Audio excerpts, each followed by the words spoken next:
പിന്നീട് പോലീസ് നൽകിയൊരു മൊഴി അല്ലെങ്കിൽ പോലീസ് നൽകിയൊരു വിശദീകരണം എന്ന് പറഞ്ഞാൽ ഈ മർദ്ദിച്ചു എന്ന് പറയുന്നതിന് കൃത്യമായിട്ടുള്ള തെളിവുകളില്ല.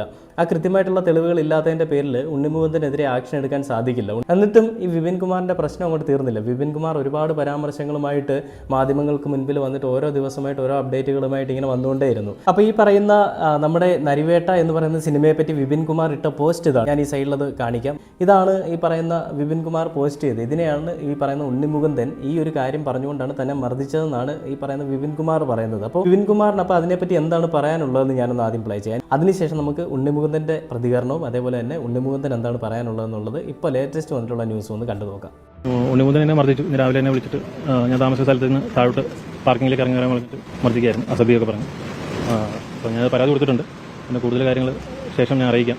പരാതി കൊടുത്തിട്ടുണ്ട് ഞാൻ. അപ്പോൾ എൻ്റെ ഞാൻ 6 വർഷമായിട്ട് ഉണ്ണിയോട് വർക്ക് ചെയ്യുന്നുണ്ട്.